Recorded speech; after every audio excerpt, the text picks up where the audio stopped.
So exam అయితే complete అయింది. Exam లో ఎన్ని మార్క్స్ వచ్చినాయి అంటే మేమిద్దరం కలిపి రాసినాం అనమాట ఎగ్జామ్. సో అందుకని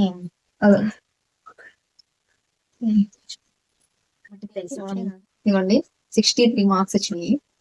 63 మార్క్స్ వచ్చినాయి కనిపిస్తున్నాయా? సో ఇప్పుడు ఏమేమి రాంగ్ పోయినాయో చూద్దాం. 34 రాంగ్ పోయినాయి. 34 రాంగ్ ఆన్సర్స్ ఏం రాంగ్ పోయినాయి చూద్దాం. రాంగ్ వర్క్ కింది వాటిలో నదీ తీర నగరాలకు సంబంధించి సరి అయినవి. నదీ తీర నగరాలకు సంబంధించి సరి అయినవి Tigris, Baghdad correct. Liffey Dublin correct. Tagus Lisbon అవన్నీ కరెక్ట్. నైలు నైల్ నదికి బానిచ్చాడు. నైల్ నదికి బాను. నది తీర అది రాంగ్. దానికి కరెక్ట్ ఏందో చూద్దాం. నైలు ఈజిప్ట్, బాన్ కి రైలు నదీ తీర ప్రాంతం, అందుకని అది రాంగ్. బాన్ కి రైన్. నెక్స్ట్ క్వశ్చన్ చూడ నదీ తీర నగరాలకు సంబంధించి సరికాదు. మరి పోయిన క్వశ్చన్స్ ఏమైనా ఉన్నాయంటే నదీ తీర నగరాలే. ఎందుకంటే ఈ జీకి అసలు చదివిన గుర్తుండటంలా ఇది, అందుకే నేనైతే వదిలేసా. కింది వాటిలో నదీ తీర నగరాలకు సంబంధించి సరి కానివి అని ఏంటంటే ఏ సరికాదు. స్వాన్ అనేది మనం ఏం పెట్టినాం? సి సరికాదు ఆన్సర్ మేము ఏ పెట్టినాము. అది పెత్ అనేది స్వాన్ కరెక్టేగా? అది కరెక్టే. Swan Perth correct. Airavati correct. Manzanares Madrid correct. ఫైబర్ సైల్ కి అనేది చూడాలి. ఫైబర్ కి ఏ నది ఒడ్డున ఉంది అనేది ఫైబర్ అనేది చూడాలన్నమాట. మాకు తెలీదు. కింది వాటిలో నదీ తీర నగరాలకు సంబంధించి సరి కాని స్వాన్ నది, పెత్ అనే నగరం స్వాన్ నది తీరాన ఉంది. యాంగున్ అనేది ఐరావతి నది తీరాన ఉంది. టైబర్ నైలు నది తీరం. మాడ్రిడ్ మాంజనేర్స్ నది తీరం. ఈ నాలుగిటిలో సరి కానిది ఏంటి అంటే నైల్ అనేది టైబర్. మేమే ఆన్సర్ కరెక్ట్ ఆన్సర్ ఏంటి? టైబర్ అనేది ఏ నది ఉంది అనేది మీరు కామెంట్ సెక్షన్ లో కామెంట్ చేయండి. కరెక్ట్ ఆన్సర్ ఎందుకంటే బుక్ లో మా దగ్గర బుక్ లో లేదు, అందుకే మిమ్మల్ని అడుగుతున్నా. So correct answer comment. Tiber కి కరెక్ట్ ఆన్సర్ కామెంట్. దేశాలు కరెన్సీకి సంబంధించి ఇది సరి అయినది అడిగారు. సరి అయినది ఏ దక్షిణ Korea, south Korean one correct. అదే ఏ బిసి సరైనవి. D మాల్దీవులు రూపియా, Russia rouble correct. దక్షిణ కొరియా, సౌత్ కొరియన్ వన్ ఈ మూడు కరెక్ట్. రాంగ్ ఆన్సర్ ఏంటంటే భూటాన్ దినార్ అని ఇచ్చారు. కరెక్ట్ ఆన్సర్ ఏంటి మీరు చెప్పండి. నేను కూడా చూస్తాను. భూటాన్ కి కరెక్ట్ ఆన్సర్ ఏంటో కామెంట్ చేయండి. ఓకే, భూటాన్ కరెన్సీ ఏంటి? నెక్స్ట్ సరి కానిది Indonesia rupiah, Russia rouble, Oman rial, Kuwait కి కరెన్సీ. కువైట్ కరెన్సీ ఏంటి? కరెక్ట్. ఇండోనేషియా రూపియా కరెక్టే. ఒమన్ కి మస్కట్ రియాల్ కరెక్టే. రష్యా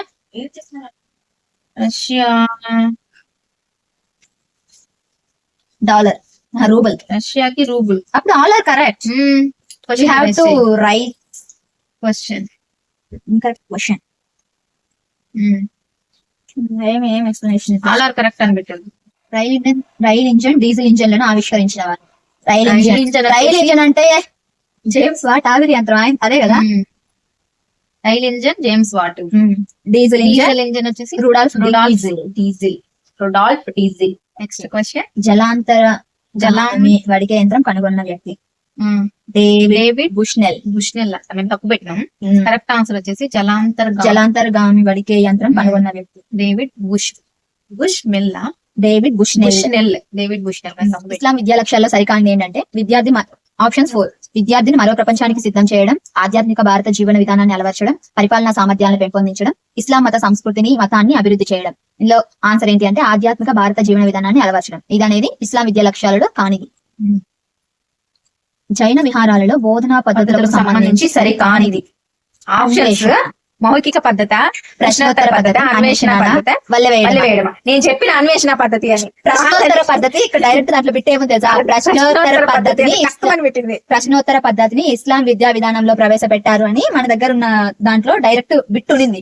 నేను అప్పుడు జైన మతం తర్వాత కదా ఇస్లాం మతం వచ్చింది. సో అట్లాంటప్పుడు ఇస్లాం మతంలోనే ప్రశ్నోత్తర పద్ధతి ప్రవేశపెడితే జైన మతంలో ఎట్లా వస్తుంది? అది ముందున్న జైన మతంలో రాదు కదా. అప్పుడు రాదు కాబట్టి అన్వేషణ పద్ధతి వస్తుంది. అప్పుడు సంబంధించి సరి కానిది అన్నప్పుడు ప్రశ్నోత్తర పద్ధతి అక్కడ ఉపయోగించి ఉండరు కదా. జైన మతం ఇప్పుడు ఇంట్రడ్యూస్ చేసిందే ఇస్లాం మతంలో. జైన మతం ఇస్లాం మతంకి ముందు ఉంది. సో లేట్ గా ఇంట్రడ్యూస్ చేసింది. ప్రీవియస్ గా ఉన్న మతంలో ఎట్లుంటది ఉండదు కదా అని అట్లా కొంచెం లాజికల్ గా వెళ్ళి రాంగ్ పెట్టాను అనమాట నేను. లేకపోతే సరే, అది ఉంది point దాంట్లో లేదు. అది డైరెక్ట్ లైన్ ఉంది దాంట్లో నెక్స్ట్ ఎక్సలెన్స్ పిల్లలు ఇతర భాషలను మాట్లాడడం, చదవడం, రాయడం అనేవి ఏ అంశాలకు చెందుతాయి? అభ్యాసమా, పెరుగుదల, వికాసమా, పరిణిత? 4 నేను చెప్పాను వికాసం అని. హలో. విన్నావా నువ్వు? అభ్యాసం ఓకే సరే పోయింది, ఎత్తిపోయింది. ఎత్తిపోయింది. Next question చెప్పినారా? అది కూడా correct గా చెప్పినారా? ఇది ఇది తప్పు ఇది నేను ఒప్పుకోను. నేను చెప్పా అది నాకు అమ్మా నువ్వు క్రైక్ చెప్పలా, నువ్వు గెస్సలు చెప్పినావు. గెస్సులు గా నేను చెప్పింది, క్రైక్ గా నేను చెప్పింది. నేను క్రైక్ సరే ఫస్ట్ చెప్పిన అండర్సన్ అంటే ఆకారాలు, ప్రకారాలు, అండర్సన్ అని చెప్పిన తర్వాత క్రైక్ మళ్ళీ జన్యు పటిష్టము క్రైక్ వస్తది. జన్యు పటిష్టం క్రైగు ఇది కాదనింది. నాకు ఎట్లా గుర్తంటే నేను చెప్తున్నా చూడు. అప్పుడు చెప్పొచ్చు నువ్వు ఇది ఇది అని. నేను చెప్పా క్రైగ్ అనే చెప్పినా. ఇవ క్రైక్ అని చెప్పింది. సరే ఇప్పుడు నీ ఆన్సర్ అట్లా కాదు. ఇప్పుడు సరే మీరే న్యాయం చెప్పండి. ఇప్పుడు నీకు ఒక బిట్ తెలుసు, అది పర్ఫెక్ట్ గా ఆన్సర్ కరెక్ట్ అని నీకు తెలుసు, నేను అది కాదు ఇది ఆన్సర్ అని చెప్పిన. అప్పుడు నువ్వు ఆర్గ్యూ చేయాలి, ఇది కరెక్ట్ ఇదే కరెక్ట్ అని చెప్పాలి. నాకు కాన్ఫిడెన్స్ ఉందని డౌట్ ఉంది. అండర్సన్ తెలుసు మనకి, అన్ని తెలుసు మనకి, తెలియదు ఇది ఒక్కటే కదా అని తక్కువ పెట్టి. అట్లా కాదు, నాకు అప్పటికి అండర్సన్ ఆకారాలు ప్రాకార్యాలు వస్తుంది, క్రైక్ జన్యు పటిష్టం వస్తుంది. నేనేమనుకున్నా సరే ఈ రెండు కాకుండా ఇంక ఉంది ఆమె, ఇంకా అందుకని ఆమె పెట్టినాను. సరే ఆడ ఎత్తిపోయింది. ఇంకా నాకు ఇంకెందుకు కానీ అప్పుడు నువ్వు స్టాండ్ తీసుకోవాలి. నీ ఆన్సర్ మీద నువ్వు గట్టిగా నిలబడాలా. నా పొంద నేను చదివేది అంత మాత్రం నేనే నిలబడి నాకు గుర్తున్నదే అంతంత మాత్రం చెప్పినప్పుడు వినాలా. మళ్ళీ అడిగితే నాకు డౌట్ వస్తుంది, నేను చదివింది కరెక్టా కాదని నాకే డౌట్ వస్తుంది. రాకూడదు అంటే ప్రాపర్ గా చదవలేదు. నేను చెప్తున్నాను కదా, నేను చదవాలి. నెక్స్ట్ లెక్కల ఆధారంగా గుణకారం, భాగాహారం చేయడం అనేది ఏ వికాస నియమం? ఇది ఆన్సర్ మీరే చెప్పండి. వికాస నియమాలు కాబట్టి ఆన్సర్. వికాస నియమాలు ఉన్నాయి కదా, వికాస నియమాలు మేమైతే తప్పు పెట్టినా మీరు కరెక్ట్ ఆన్సర్ కామెంట్ సెక్షన్ లో కామెంట్ చేయండి. ఇప్పుడు యాక్చువల్ గా అయితే పదాల మధ్య సంబంధం అయితే యొక్క రావాలి, జాతి గుణాల గురించి తెలిపేటప్పుడు అయితే లోపల రావాలి. అవి రెండు రివర్స్ ఇచ్చాడు. సో అందువల్ల పదాల మధ్య సంబంధాలకు వచ్చి యొక్క, జాతి గుణాలకైతే మాత్రం లోపల. ఇక్కడ కరెక్ట్ ఆన్సర్ వచ్చేసి క్రియతో సంబంధాన్ని ఉపయోగించే ప్రత్యయం వచ్చి కీ. క్రియతో సంబంధాన్ని ఉపయోగించే ప్రత్యయం కీ. నెక్స్ట్ ఇది నిన్ను కొట్టాలి, నేను చెప్పిన ప్రాతిపాదిక మీద. ఇది అసలు ఇది క్వశ్చన్ మాకు అర్థం కాలేదు. మీకు ఎవరికైనా అర్థమైతే మాకు చెప్పండి. ప్రాతిపదిక మీద చేరి ప్రాతిపద కారకాలు అని పిలువబడే ప్రత్యయములు. నేను ఇది క్వశ్చన్ చదవడానికి నాకు చాలా కష్టంగా ఉంది. ప్రాతిపదిక మీద చేరి ప్రాతిపద కారకాలు అని పిలువబడే ప్రత్యయం అంట. ఆప్షన్స్ వచ్చేసి ప్రథమ విభక్తి, ద్వితీయ విభక్తి, షష్ఠీ విభక్తి, సప్తమి విభక్తి. సో ఇది అసలు క్వశ్చనే అర్థం కాలేదు మాకు. సో దాని గురించి ఏమైనా మీకు తెలిస్తే కామెంట్ చేయండి. ఆన్సర్ కూడా చెప్తాం మేమే. ప్రథమ విభక్తి అంట ఆన్సర్. అది ఎలాగనేది మాకైతే అది ఎక్కడ ఉందో కూడా బాగా తెలియదు. కొంచెం మీకు తెలిస్తే పలానా చోట ఉందని మాకు ఇన్ఫర్మేషన్ చెప్పండి. నెక్స్ట్ 2026 తెలుగు సంవత్సరం పేరు పరాభవ. ఏమనుకున్నానంటే ఇది 24 కదా, 24 లో ఇప్పుడు నెక్స్ట్ రేపు ఉగాది వచ్చింది అనుకో, క్రోధి సంవత్సరం అయిపోయింది, విశ్వావసు వస్తుంది. 26 లో మళ్ళీ పరాభవ వస్తుంది. నేను 25 అనుకొని విశ్వావసు అని చెప్పాను. 26 అందుకే నెక్స్ట్ విశ్వావసు. ఇప్పుడు క్రోధి విశ్వావసు వస్తా పరాభవ వస్తుంది. అది పోయింది. రచయితలకు సంబంధించి సరైనది అని ఇచ్చారు. వేమన కడప జిల్లానే కదా, కడప జిల్లా కటార్పల్లె ఏంది అదేనా? అదే కదా వేమన్నదా? చూడు కరెక్టే కదా, ఏంటట్లు ఇచ్చినాడు. చూద్దాం ఆన్సర్ చూపిస్తాం ఆగదు నీకు. తప్పైతే పాయింట్ రైస్ చేయడమే. వేమన కడప జిల్లా జన్మస్థలం. ఇది కూడా చూడు, దువ్వూరి రామిరెడ్డి నెల్లూరు జిల్లా. అంటే ఇక్కడ ఏమన్నాడు? సంబంధించి సరే అయినది అని అడిగాడు. సరే అయినది ఇప్పుడు గువ్వల చెన్న ఎక్కడ చెప్తాను. గువ్వల చెన్నడు కడప జిల్లా. గోల్ చెన్న కరెక్టే, సరైనదే. ఇది కరెక్టే, ఇది కరెక్టే. జంధ్యాల పాపయ్య శాస్త్రి గుంటూరు. ఇది కరెక్టే. అంటే వాడు క్వశ్చన్ రాంగ్.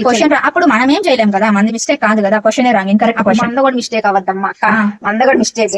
ఇప్పుడు కాదు వేమన కడప కరెక్ట్. అవును. ఇప్పుడు గోల్ చెన్న కడప కూడా కరెక్ట్. అక్కడ 3 ఆన్సర్స్. అవును, మూడిటిలో ఏది పెట్టినా ఆన్సర్ కరెక్ట్ ఇవ్వాలి. అసలు క్వశ్చన్ కే మార్క్స్ తర్వాత క్వశ్చన్ రాంగ్ ఇచ్చినాడు. అప్పుడు అది పాయింట్ రైస్ చేయాలి. అది సరే కానిది అని అడగాల్సింది సరే అయినది అడిగాడు. సో క్వశ్చన్ రేస్ చేస్తాం. బోధనా కృత్యాలకు ప్రాతిపదికలు స్పష్టీకరణలు.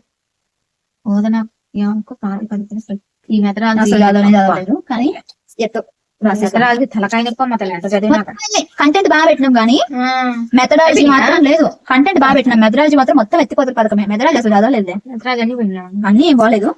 మాక్సిమం మనకి పోయిన మార్క్స్ అన్ని అది కంటెంట్ అన్ని ప్రాపర్ గా పెట్టినాం. తెలుగు మొత్తం మీద కూడా ఒక్క బిట్టే మంది పోయింది. వేమన బిట్ ఒకటి. వేమన బిట్ కూడా అది మన మిస్టేక్ కాదు. ఓకే, అది విశ్వావసు ఒక్కటే, ఒక్క బిట్టే పోయింది తెలుగు కంటెంట్ లో మొత్తం మీద అంతే. నెక్స్ట్ పోల్చడం, పరిశీలించడం అనే స్పష్టీకరణలు గల లక్ష్యాలు. పోల్చడం అనేది ఏ స్పష్టీకరణ, పరిశీలించడం అనేది అవగాహన, పరిశీలించడం అనేది విలువ కట్టడం అంట. సో దాని వల్ల పోయింది. రెండు అంశాల మధ్య సంబంధాలను స్థాపించడం అనేది ఏ లక్ష్యానికి చెందును? ఇంతకి ఇదే కంటెంట్. అవగాహన. సంబంధాలు సూచించడం, సంబంధాలు స్థాపించడం అని రెండు ఉంటాయి. మ్యాథ్స్ మెథడాలజీలో ఒకటి వస్తుంది, సైన్స్ మెథడాలజీకి ఒకటి వస్తుంది. అది కానీ మనకి సైన్స్ సిలబస్ లేదు, ఇప్పుడు ఉంది మ్యాథ్స్ మెథడాలజీ అవగాహన కిందకి వస్తుంది. సంబంధాలు స్థాపించడం అనేది మ్యాథ్స్ మెథడాలజీలో అవగాహన, సిలబస్ లో ఉండేది. సైన్స్ మెథడాలజీలో అయితే వినియోగం వస్తుంది. అంతే కదా? అంతే. జేకే సూత్ ప్రకారం కింది వాటిలో సరికానిది. ఉద్దేశాలు లక్ష్యాల కంటే నిర్దిష్టమైనది అనేది తప్పు. కరెక్ట్ అయినవి ఏంటి అంటే అంతిమ ప్రయోజనం కోసం ఉద్దేశించబడినవి గమ్యాలు. ఉద్దేశాలు నియమితమైనవి. నెక్స్ట్ ఉద్దేశాలు విద్యకు మార్గదర్శకాలు కానీ చేరుకోగల అంతిమ దృక్పథం లక్ష్యమే. ఇవి 3 పాయింట్స్ వచ్చి సరైనవి. సరికానిది వచ్చేసి ఉద్దేశాలు లక్ష్యాల కంటే నిర్దిష్టమైనవి అనేది రాంగ్ ఆన్సర్. కింది వాణిలో సరైనవి. ఉద్దేశాలు లక్ష్యాల కంటే నిర్దిష్టమైనవి కాదు. లక్ష్యాలు స్పష్టీకరణల కంటే నిర్దిష్టమైనవి కాదు. రెండు రాంగ్. రెండు రాంగ్. రెండు సరైన ఆన్సర్స్ అని పెట్టాం. రెండు రాంగ్ ఆన్సర్స్. సో అది English. Synonym of the word interesting. ఏమనుకున్నాం ఫస్ట్? అమ్యూజింగ్ ఫస్ట్ అదే అనుకున్నాం. అనుకున్నామని కాదులే, ఎందుకో ఈ చదవలేదు అసలు. చదవకొని కానీ చదవలేదు కానీ ఒక ఆన్సర్ మాత్రం అదే అనుకున్నాం, కానీ వేరే పెట్టినాం అనమాట. అది అనుకుంటే అనుకున్నామా అనేది ఇంపార్టెంట్ కదా, పెట్టినామా లేదా అనేది అట్లా కాదు మనకి తెలిసి. ఇంగ్లీష్ లో ఒక్కటే మంది పోయింది, అన్ని కరెక్టే. తెలుగు కంటెంట్ లో ఒకటి రాంగ్ పెట్టినా, ఇంగ్లీష్ కంటెంట్ లో ఒకటి రాంగ్ పెట్టినా, సైన్స్ సోషల్. అంటే ఇప్పుడు మాకు ఇందులో ఆనందించే విషయం ఏంటంటే మేము చదివిన వాటిల్లో 99% కరెక్ట్ పెట్టినాం, జస్ట్ 1% అంతే. మేము చదివిన వాటిలో తప్పులు పెట్టినాం. సరేలే, తర్వాత సంగతి ఇంకా ఏం చేయాలి. చదివి ఉంటే బాగానే పెట్టేవాళ్ళం. అది జీకే సముద్రం, నాకు ఈత రాదు, నేను ఈదలేను. కాబట్టి దాన్ని నేను అతిథిగా తీసుకోలేను అనమాట. మొక్కలు ఆకుల్లో గల సూక్ష్మ రంధ్రాల ద్వారా గాలిని పీల్చుకొని ఆక్సిజన్ ను ఉపయోగించుకుంటాయి, కార్బన్ డైఆక్సైడ్ ను గాలిలోకి విడుదల చేస్తాయి అంట. రాంగ్ కదా అది రాంగ్ స్టేట్మెంట్. ఆక్సిజన్ కదా రిలీజ్ చేసేది. ఇప్పుడు క్వశ్చన్ చదువుతాం, ఒకసారి వినండి. కింది వాణిలో సరైనది అని అడిగారు. మొక్కలు, ఫస్ట్ ఆప్షన్, మొక్కలు ఆకులలో గల సూక్ష్మ రంధ్రాల ద్వారా గాలిని పీల్చుకొని ఆక్సిజన్ ను యూజ్ చేసుకుంటాయి, కార్బన్ డైఆక్సైడ్ ను గాలిలోకి విడుదల చేస్తాయి. Option A. ఆప్షన్ బి ఏంటి? మొక్కలు సూర్యకాంతి సమక్షంలో ఆహారాన్ని ఉత్పత్తి చేయుటకు కార్బన్ డైఆక్సైడ్ ను ఉపయోగించుకొని ఆక్సిజన్ విడుదల చేస్తాయి. ఇప్పుడు రెండులో కరెక్ట్ ఏంది? బి కదా. ఆక్సిజన్ కార్బన్ డైఆక్సైడ్ యూజ్ చేసుకుని ఆక్సిజన్ విడుదల చేస్తాయి. ఫస్ట్ ఆప్షన్ ఏముంది? ఆక్సిజన్ యూజ్ చేసుకుని కార్బన్ డైఆక్సైడ్ విడుదల చేస్తాయి. అప్పుడు ఆన్సర్ ఏమి ఉండాలి? బి మాత్రమే సరైనది ఉండాలి కదా. ఏబి సరైనవి అని ఇచ్చిండ్రు. సో ఇది మన తప్పు కాదు, దీనికి కూడా we have to raise the point. Okay, నాకు ఎందుకో ఏ ఆప్షన్ డౌట్ ఏముందక్క? ఇప్పుడు సూక్ష్మ రంధ్రాల ద్వారా గాలిని పీల్చుకుంటాయి, ఆక్సిజన్ యూజ్ చేసుకుని కార్బన్ డైఆక్సైడ్ గాలిలో కింద శ్వాసిస్తాయి. ఓకే. మొక్కల్లో వాయువుల వినిమయం ప్రధానంగా ఆకుల ద్వారా జరుగుతుంది. ఆకులు వాటిలో గల సూక్ష్మ రంధ్రాల ద్వారా గాలిని పీల్చుకొని ఆక్సిజన్ ను ఉపయోగించుకుంటాయి, అవి కార్బన్ డైఆక్సైడ్ ను గాలిలోకి విడిచిపెడతాయి. ఆగాగు. సూర్యకాంతి సమక్షంలో మొక్కలు ఆహారాన్ని ఉత్పత్తి చేయటకు కార్బన్ డైఆక్సైడ్ ని యూజ్ చేసుకుని ఆక్సిజన్ ను విడిచిపెడతాయి. మొక్కలు తాము ఆహారం తయారు చేసుకునే ప్రక్రియలో విడుదల చేసే ఆక్సిజన్ తాము శ్వాసక్రియలో ఉపయోగించుకునే ఆక్సిజన్ చాలా తక్కువది. అక్కడ మరి శ్వాసక్రియలో అని ఇవ్వాలి కదా. వాడు పర్టికులర్ ఆహారాన్ని తయారు చేసుకునే కిరణ్. ఇప్పుడు నేనే నీకు ఇది చూడకముందు నేను చెప్పా కదా, అక్కడ శ్వాసక్రియ టైంలో అయితే ఆక్సిజన్ యూజ్ చేసుకుని కార్బన్ డైఆక్సైడ్ రిలీజ్ చేస్తాను. కానీ వాడంత డైరెక్ట్ ఇవ్వలేదన్నమాట పాయింట్. కింద సెకండ్ ఆప్షన్ లో కిరణజన్య సంయోగ క్రియకి ఫుడ్ తయారు చేసుకోవడానికి ఇచ్చినప్పుడు పైన శ్వాసక్రియలో కూడా నేను ఇవ్వాలి కదా. ఇవ్వలేదు కానీ ఆప్షన్స్ సరే. మిస్టేక్ ఎవరిదైనా కంటెంట్ తెలుసుకున్నాం కదా మనం, చాలే. మార్క్ ఇంపార్టెంట్ కాదు. 16 తెలుసుకున్నాం. భూమి తన అక్షంపై తాను పడమర నుంచి తూర్పుకి ఎంత వేగంతో తిరుగుతుంది? 16 అందరికీ తెలుసు. అది metre per second, kilometre per second కాదు, kilometre per second, kilometre per hour. ప్రమాణాలు తెలియదు, ప్రమాణాలు కాడే అందరూ పోయేది. కిలోమీటర్ పర్ అవర్ దానికి కరెక్ట్ ఆన్సర్.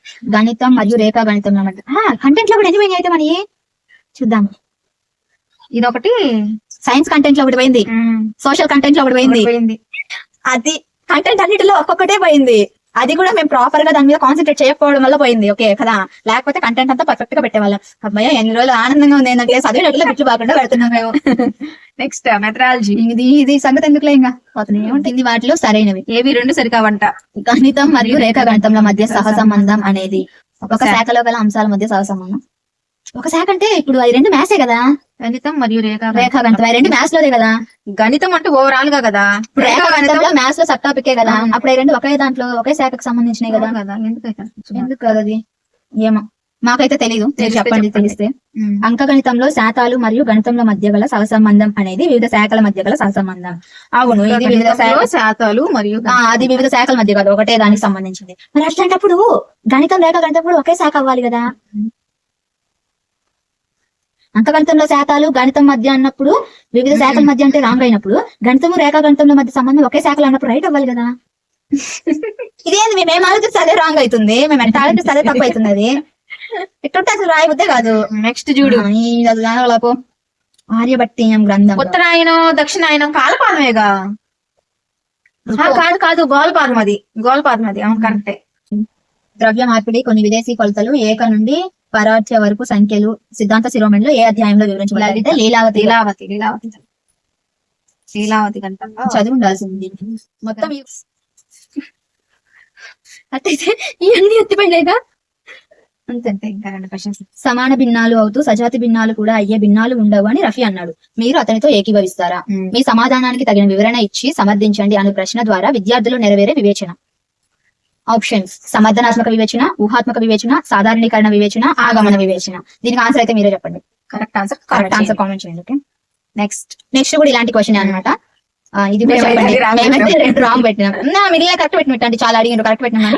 ఈ రెండింటికి మేము ఒకటే ఆన్సర్ పెట్టినాం, ఆ 2 రాంగ్. కాదు, మనకు లాస్ట్ లో ఉన్న క్వశ్చన్స్ అన్ని మేము చూడు గోలా మెథడ్ లో భాగాలకు సంబంధించి 4 క్వశ్చన్లు వచ్చాయి. 4 ఒక్కడు కూడా కరెక్ట్ పెట్టలేదు. చదివితే పెడతాం ఎప్పుడైనా.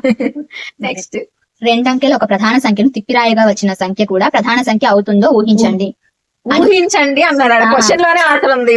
మేము కొంచెం ఇదిగా ఆలోచించాం. ఎట్లా ఆలోచించాం అంటే, ఇప్పుడు ఊహించండి అన్నప్పుడు వాడు ఏం చేస్తాడు? 2 అంకెలు ప్రధాన సంఖ్యను తిప్పి రాస్తే వచ్చే సంఖ్య కూడా ప్రధాన సంఖ్య అవుతుందో కాదో అనేక ఎగ్జాంపుల్స్ తీసుకొని వాడు చేస్తాడేమో. చేసిన తర్వాత వాడు ఒక ఇదికి వస్తాడు. ఒక మేము అనుకున్నాం, అలా అనుకోవడం ఆగమన వివేచన అని పెట్టినాం మేము. కానీ అది ఊహాత్మక వివేచన అంట, ఊహాత్మక గణిత వివేచన. అట్లుంటది. అయిపోయినాయి. ఇందాకది కూడా అంతే. అంటే సమాన భిన్నాలు అవుతూ సజాతి భిన్నాలు కూడా అయ్యే భిన్నాలు ఉంటాయా ఉండవా అని అడిగింది కదా. సో దీన్ని కూడా ఏమైనా ఎగ్జాంపుల్స్ తీసుకొని చేస్తాడేమో, అట్లా అనుకుంటాడేమో అని మేము అనుకున్నాం. అందుకని మేము ఆగమన వివేచన అని పెట్టినాం. దానికి ఆన్సర్ ఏమై ఉంటుందో మీరు పెట్టండి, సరేనా? అదండి మొత్తానికి అయిపోయినాయి, ఫినిష్. సో ఇదన్నమాట. మాకు ఆనందంగా అనిపించింది ఏంటంటే, తెలుగు, మ్యాథ్స్ అయితే ఒక్కటి కూడా పోలా. ఇంగ్లీష్ మ్యాథ్స్ ఒకటి కూడా పోలా. మ్యాథ్స్ మొత్తం పెట్టినాం కరెక్ట్ గానే. లోయర్ సెక్షన్ హైయర్ సెక్షన్ అయితే మ్యాథ్స్ చేస్తే పెట్టగలుగుతాం, కానీ కాన్ఫిడెన్స్ బిల్డ్ చేసే సబ్జెక్ట్ మ్యాథ్స్. నిజంగా చేస్తే పక్క పెట్టేస్తాం. ఇంకా తెలుగు అయితే ఒకటి పోయింది, అది కూడా మేము రాంగ్ అనుకున్నాం. అదే ఆ విశ్వాస అది అనుకున్నాం, కానీ అక్కడ 2025 అనుకొని కానీ అడిగింది 26 అడిగిండు. పరాభవ అది పోయింది. ఇంగ్లీష్ లో అన్ని కరెక్ట్ గా పెట్టేసిన. అమ్యూజింగ్ ఇంట్రెస్టింగ్ అని. సో అదండి మాకు స్ట్రాంగ్ అయినటువంటి ఆన్సర్స్ గురించి డిస్కషన్. మొత్తానికి 63 కరెక్ట్, 64.5 5th ర్యాంక్, 60.5 అనేది 6th ర్యాంక్. సో మాకు 63 వచ్చింది కాబట్టి ఆ 6th ప్లేస్ లో మేము ఉండేవాళ్ళం అనమాట. ఎగ్జామ్ రాసినంటే అరే చాలా సేపు వెయిట్ చేశాను నేను, 10 అప్లోడ్ చేశాను. లేకపోతే కలిసి రాయాల్సి వచ్చింది. విడివిడిగా రాసే ఎగ్జామ్ కాస్త రాస్తే ఎత్తిపోతే పథకాన్ని అయితే సక్సెస్ఫుల్ గా అమలు పరిచయం ఇద్దరం కలిసి.